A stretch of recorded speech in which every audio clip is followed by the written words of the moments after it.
अस्सलाम वालेकुम। Welcome to another video. G I medical skill plus clinical procedure में आप सबका वेलकम है। आज का टॉपिक है oxygen therapy and method of oxygen. सबसे पहले इंट्रोडक्शन है। इससे पहले हमारी वीडियो स्पेग्मो मैनोमीटर पर थी। पूरा ब्लड प्रेशर का आपको बताया, स्टेप बाय स्टेप आपको सब बताया। आज oxygen therapy and method of oxygen है। सबसे पहले इंट्रोडक्शन है। इससे पहले आपको ये बात बताऊँ, आज बहुत मेहनत करके ये स्लाइड्स बनाई हैं। लाजमी इनको देखिएगा, पढ़िएगा, इससे आपको बहुत फ़ायदा होगा। इंट्रोडक्शन में है administration of oxygen to meet oxygen need of the body. Body को नीड होती है ऑक्सीजन की, तो एडमिनिस्ट्रेट किया जाता है। अब इसमें इंडिकेशन देख लें। डिसएपनिया, रिस्पायरेटरी प्रॉब्लम हो सकती हैं, मायोकार्डियल इन्फाक्शन हो सकता है। किसी को मेजर बर्न्स की कंप्लेन से कोई आता है तो उसे ऑक्सीजन थेरेपी दी जाती है। शॉक में दी जाती है, एनीमिया में भी दी जाती है, डेफिशिएंसी ऑफ ब्लड में।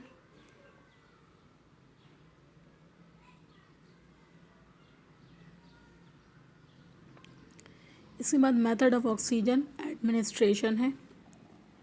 सबसे पहले नेज़ल कैनोला या नेज़ल प्रोंग, नेज़ल कैनोला भी कहा जाता है और नेज़ल प्रोंग भी कहा जाता है। इसे लो फ्लो रेट ऑक्सीजन के लिए यूज़ होता है। Most usually in COPD patient long term use कर सकते हैं।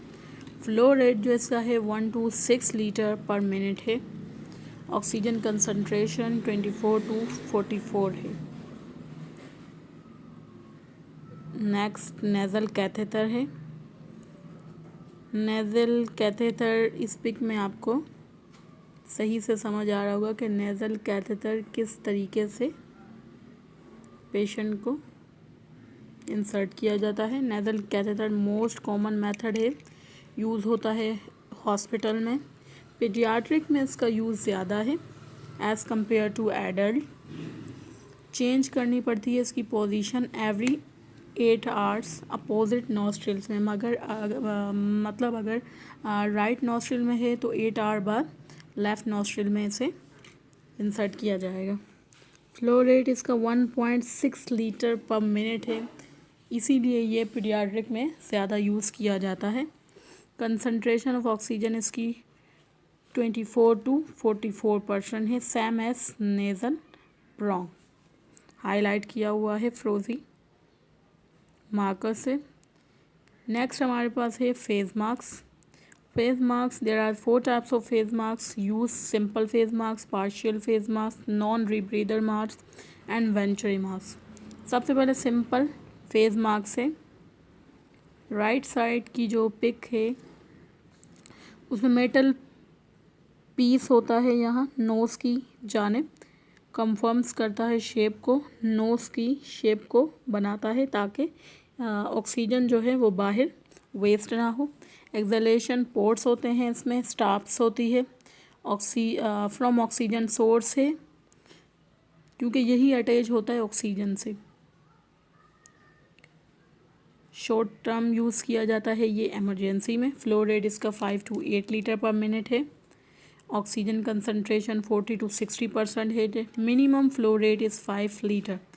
जब पहले नेज़ल प्रोंग यूज़ किया जाता है, नेज़ल प्रोंग के बाद जब एडवाइस करते हैं, मतलब अगर पेशेंट सूटेबल नहीं हो रहा या ऑक्सीजन सप्लाई वो कहता सही नहीं है, तो फिर उसको ज़्यादा फ्लो करने के लिए फेज मार्क्स पर ले आते हैं। इसके बाद है partial face masks. Partial face marks हमारे पास, अब मैंने यहाँ पर 4 पिक्चर्स आपको नज़र आ रही होंगी। सिंपल फेज मार्क्स है, इसमें पार्शियल रीब्रीदर मार्क्स है, नॉन रीब्रीदर मार्क्स है और वेंचुरी मार्क्स है। वैसे तो पार्शियल रीब्रीदर मार्क्स और नॉन रीब्रीदर मार्क्स मिलते जुलते हैं, लेकिन सिर्फ फ़र्क ये है कि इसमें एक्सलेशन पोर्ट मौजूद होते हैं नॉन रीब्रीदर मार्क्स में, मतलब NRM में, और पार्शियल रीब्रीदर मार्क्स में एक्सलेशन पोर्ट नहीं मौजूद होता।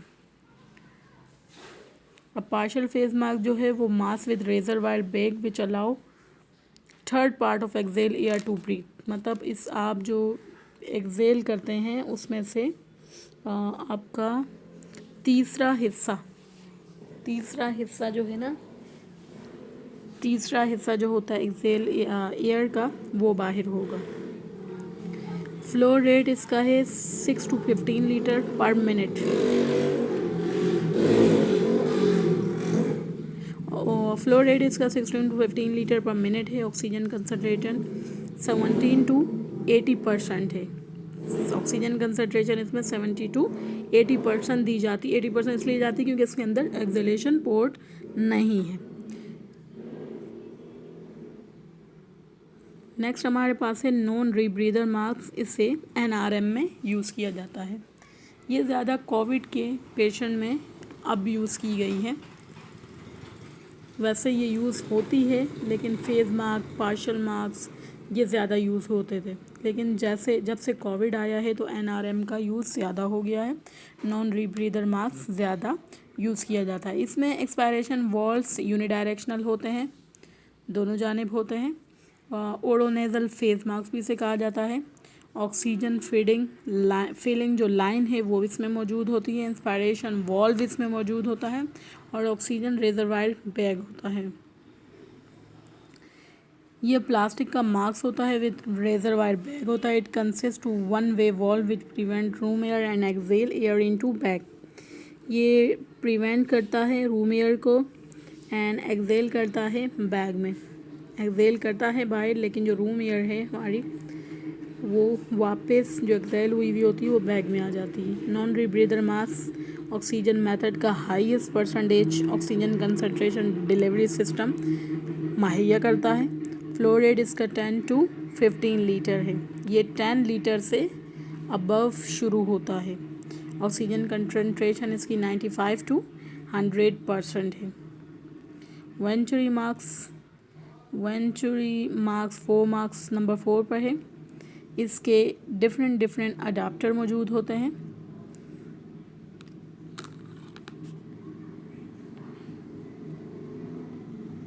इस मास्क को एयर इंटरटेनमेंट मास्क भी कहा जाता है।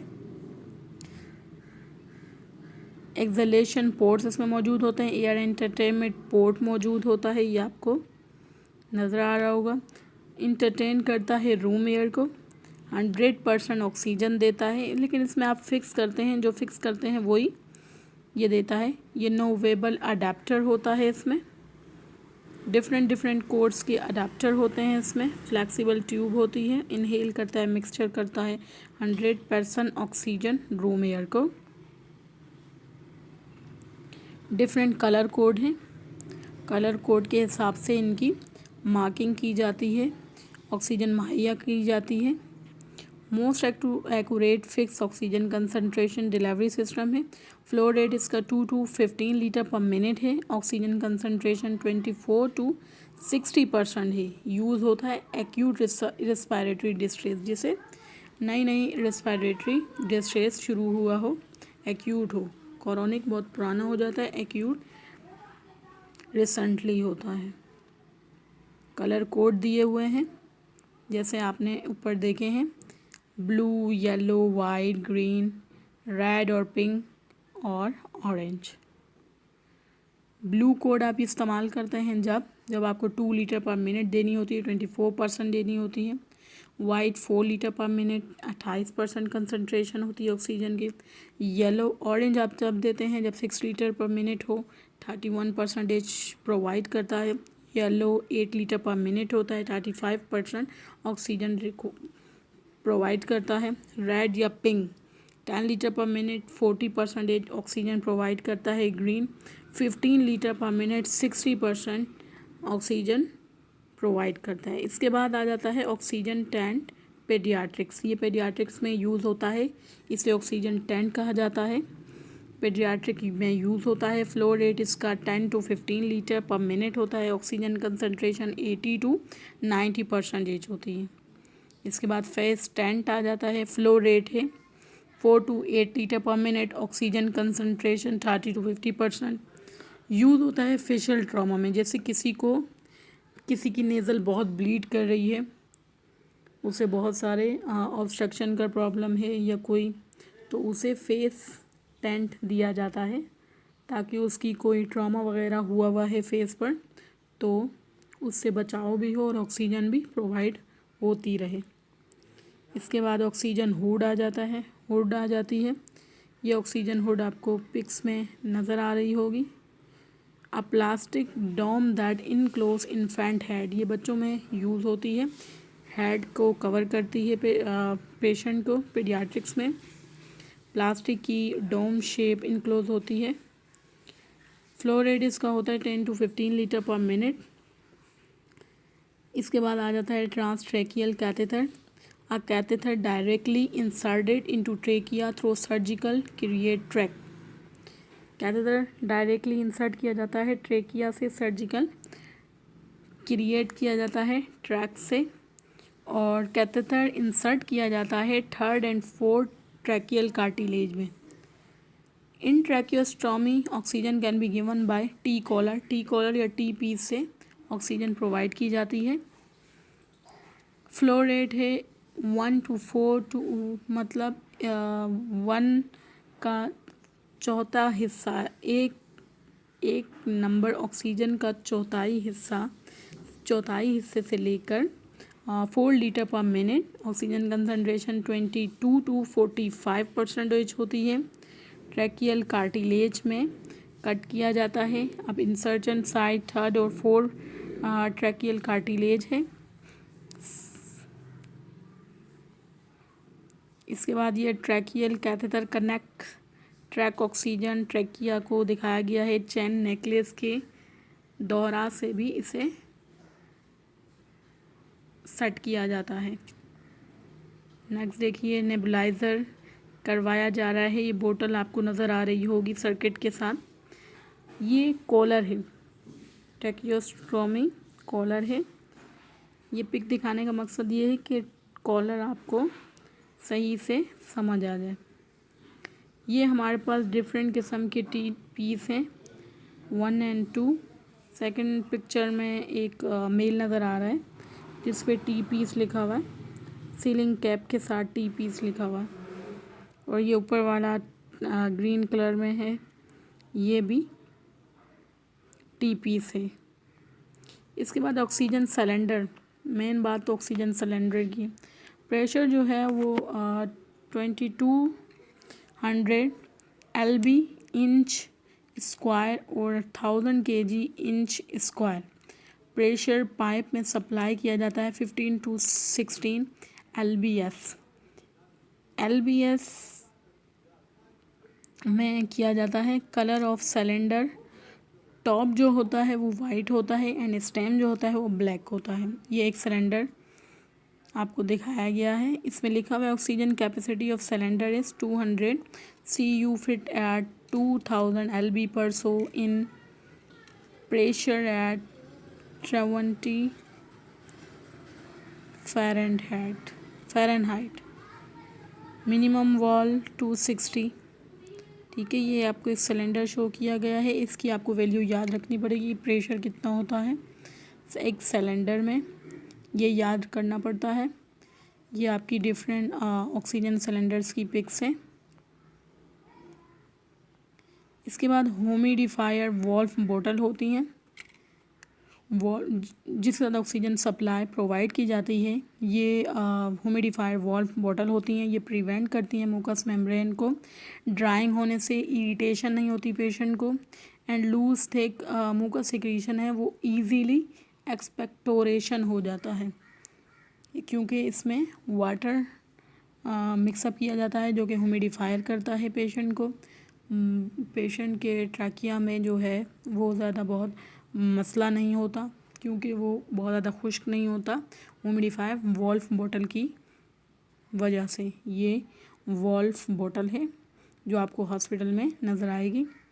नोट कीजिएगा एक बात, ये लाजमी ऑक्सीजन गैस सपोर्ट कंबशन करती है फायर। ठीक है, ये एक लिखा हुआ है rapid oxidation fuel evolution heat particles gases and non ionising radiation.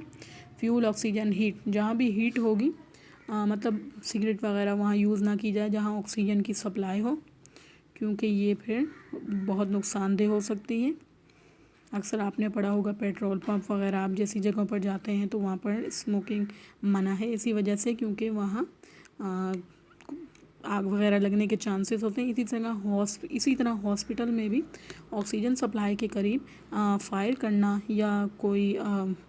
करना या स्मोकिंग वगैरह करना ठीक बात नहीं है, जिसकी वजह से फायर वगैरह हो सकती है, आग लग सकती है, आग लगने के चांसेस हो सकते हैं, तो इस बात का ख़ास ख्याल कीजिएगा। नेक्स्ट आपको कॉम्प्लिकेशन ऑफ ऑक्सीजन थेरेपी बताना है। रेट्रोलेंटल फाइब्रोप्लासिया, प्रीमेच्योर न्यू बॉर्न जो जब पैदा होते हैं तो उनको हाई ऑक्सीजन कंसंट्रेशन दी जाए तो आइज़ में फाइब्रस हो जाता है, जिसकी वजह से बच्चों में ब्लाइंडनेस देखी गई है। Retinopathy of prematurity are called retrolental fibroplasia and Terry syndrome कहा जाता है। ये डिज़ीज़ है आई की, अफेक्ट करती है प्री मैच्योर बेबी जो होते हैं, जिनको बहुत ज़्यादा इंटेंसिव केयर यूनिट में रखा गया हो और ऑक्सीजन सप्लाई बहुत ज़्यादा दी गई हो, तो उनके लंग्स में ये डेवलपमेंट होती है और फिर डिज़ीज़ आइज़ के ज़रिए इनकी बाहर आती है और इनको ब्लाइंडनेस का ख़तरा हो जाता है। एक ये डिज़ीज़ है। नेक्स्ट हमारे पास पाउल बर्ट इफ़ेक्ट है। पाउल बर्ट इफ़ेक्ट में ऑक्सीजन टॉक्सिसिटी जो है वो सेंट्रल नर्वस सिस्टम में ज़्यादा हो जाती है। इसको सबसे पहले डिस्कवर किया था पाउल बर्ट ने 1878 में। उसने शो करवाया ऑक्सीजन टॉक्सिस हो जाता है इंसेक्ट में, आर्काइड्स में, myriapods, mollusca, earthworm, fungi, germinating seed, birds and other animals, central nervous system toxicity में भी refer to as a Paul Bert effect. ये एक डिज़ीज़ है। लास्ट हमारे पास है Lorrain Smith effect, oxygen toxicity in pulmonary system में oxygen की टॉक्सिसिटी ज़्यादा हो जाती है। सबसे पहले इसे डिस्कवर किया लॉरेंस स्मिथ में। 100% ऑक्सीजन गिवन अगर 12 घंटे में दी जाए, फिर 24 घंटे में 80% दी जाए, फिर मतलब कम से कम की जाए। और अगर टॉक्सिसिटी ज़्यादा हो गई तो सिम्पटम्स हो सकते हैं सब external pain, irritable cough, dyspnoea, विसिडेक, compliance, pulmonary interstitial oedema leading to fibrosis. ये सब कॉम्प्लिकेशन भी आपको बता दिए। यहाँ वीडियो का अख्ताम होता है। ऑक्सीजन सप्लाई के बारे में आपको सब बता दिया है, जो सप्लायर हैं वो भी बताई हैं। ऑक्सीजन सिलेंडर के बारे में बताया, वॉल्व ह्यूमिडिफायर के बारे में बताया। उम्मीद है आप सबको वीडियो पसंद आई होगी। लाइक, शेयर एंड सब्सक्राइब कीजिए। Thank you. अल्लाह हाफिज़।